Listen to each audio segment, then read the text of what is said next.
The Patriots, for a long time, tried to become Peyton Manning and the Colts, right? Remember we've said this? Yes, congratulations, you succeeded. The rules changed. They opened up the passing game, and even though for years you had beaten the Colts, you got to a point in 06 where you lost to them. They sort of changed the rules, and you got with the Joneses and said, you know what? We're going to be the Colts. You became the Colts, and how many championships did you win as a result of it? 0. Squat. As Mazz just said, unfortunately, you succeeded. That was the unfortunate part. You wanted to become Peyton Manning and the Colts, and you did. You set offensive records. You lit up the scoreboard like a pinball machine. Then you got into the postseason and lost to a tougher, more defensive, more balanced team. That's what's happened. Fast forward to this year, Mazz. Fast forward to this year. Are the Denver Broncos becoming the Indianapolis Colts? Feels that way.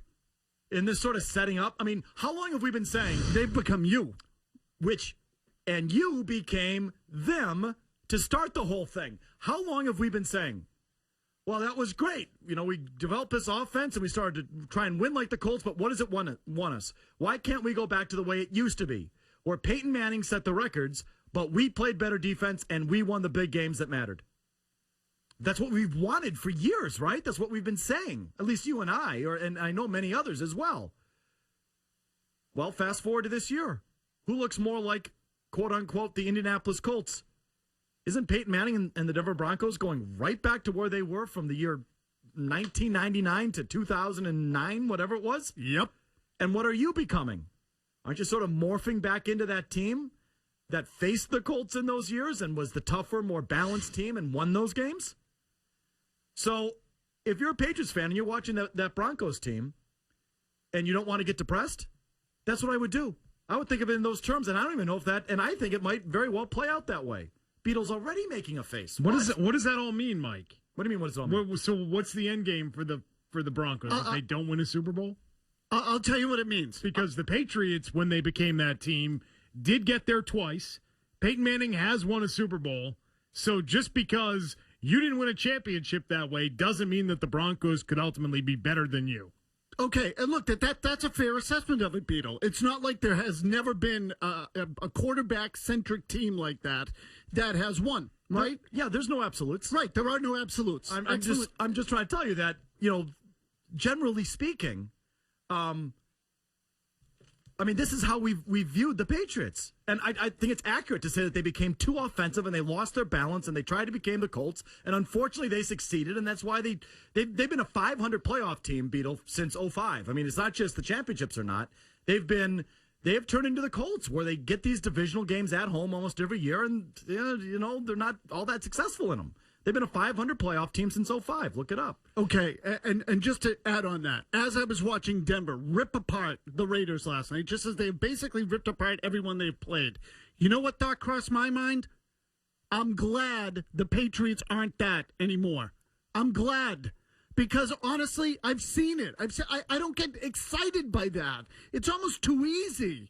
Like, the fact that they are just chucking it, ripping it all over the field to me doesn't make it football. Doesn't feel like that's what we've had here for the last 5 years? Look, I felt this way for a long time. They played a video game last night. That's what they played. Denver's playing a video game. Week 1, 49-27 over Baltimore. Week 2, 41-23 over the Giants. Last night, 37-21 over Oakland, and the only reason they didn't get to 40 is because they called off the dogs and sat people down in the fourth quarter. What have you learned about the Broncos in those games? Nothing. Lousy competition. Their defense gives up a bunch of yards and a bunch of plays, but hey, you're up by 3 scores plus, so you lay off and teams can pass on you, and how can you tell? And it's the exact thing we've been saying about this Patriots team for 5 years, and the Patriots boo-boos, always try to explain away the Patriots' bad defense by saying, wow, what do you want? They're up 30 points, so of course the other team's going to pass on them. Their defense is going to be fine, and in the end, it never really was. Right? It wasn't good enough. And I think there's been a new thought process through the years that has said the Patriots, for them, are better served at getting back to what they were early last decade and let someone else put up the pinball scores.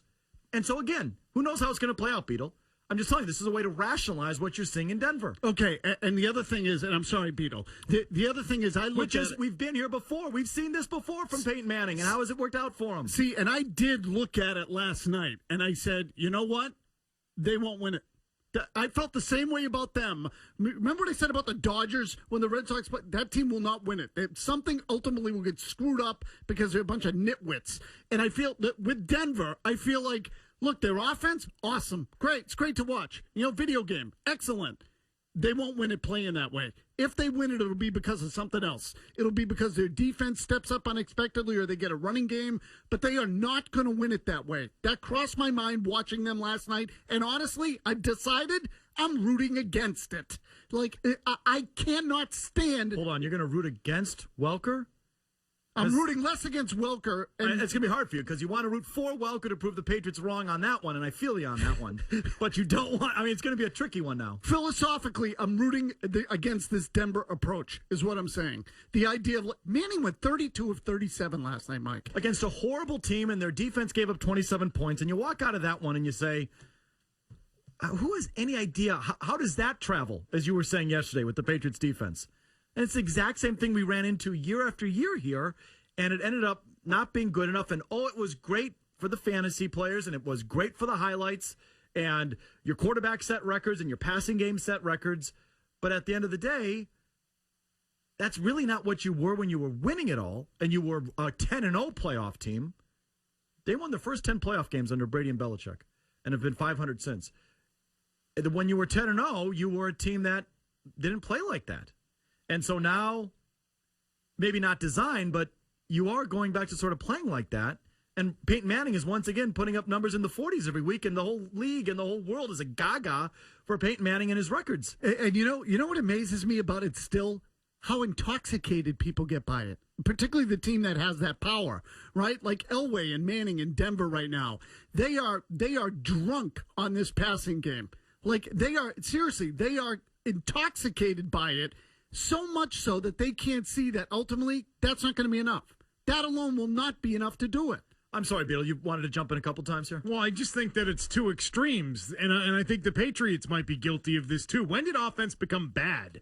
It has nothing to do with the offense. I understand the defense needed to get better, but you don't always have to sacrifice offense to get better on defense. And I don't know where that's been lost in all of this, but it's like offense is bad. They didn't win a Super Bowl with offense. Bad. Get rid of the offense. Be more conservative. Just let up less points. Offense bad. Like last night.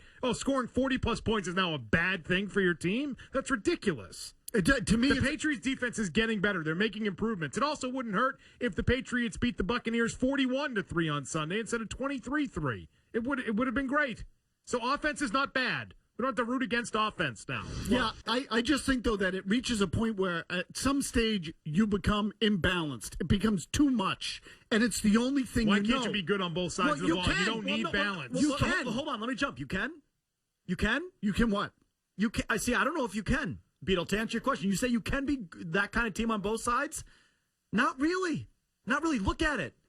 What teams have been truly balanced, right? Like, it feels like all the teams with those high-flying offenses invariably don't have great defenses. I don't know why. I didn't say truly balanced. I said they could be good on both sides of the ball. But you tell me, and Beetle. I think no matter what, you're going to have one side that's better than the other, but that doesn't mean that both sides couldn't be good. I think when the Patriots won 3 out of 4 Super Bowls, they were pretty good on both sides of the football. Their offense was not great.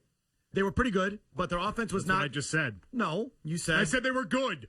Beetle. I didn't say great. I said good. Why are you so angry? Because you accuse us of not listening to you. I'm listening. I say good, and you say they weren't great, and I said they were good. That's what I just said. You said pretty good. And then you said pretty good. I didn't say great. You said great. Try listening. Wow. Beetle, name me a great record-setting offense that had a great defense. That's not the point, Mike. You're missing the point. What I'm saying is offense is not bad. Offense is not bad. You don't have to root against offense. You don't have to say the Patriots are better because they got worse on offense and better on defense. It doesn't make any sense. I know what you're saying. They could have stayed the same on offense and still made improvements on defense, which they would have had they not had their tight end allegedly murder someone or have their tight end break their arm or let Wes Welker walk and go to Denver. Okay, I'm just telling you. Practically speaking, it just seems to work that way.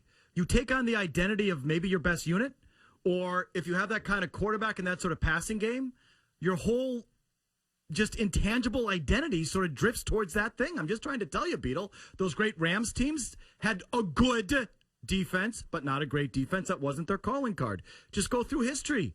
I mean, The 85 Bears were defense. The Ravens, most recently, maybe they balanced it out here in the last couple of years, but they were led by their defense. And you just sort of, the identity of that team goes to that side of the ball that's more dominant. Okay, how about the Niners and the Cowboys? Back in the 90s and the 80s? Closer, certainly. I mean, those teams to me were real good on both sides. Now, the variable is that... So let's try and stick in the last 20 years. Okay, and I was just going to say, the variable is that was a long time ago, Mike. And I don't want to get into the whole cap era thing, but I think that is part of it.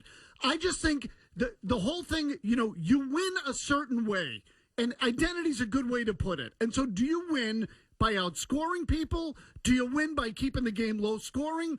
Or are you somewhere in the middle with the capacity to do both?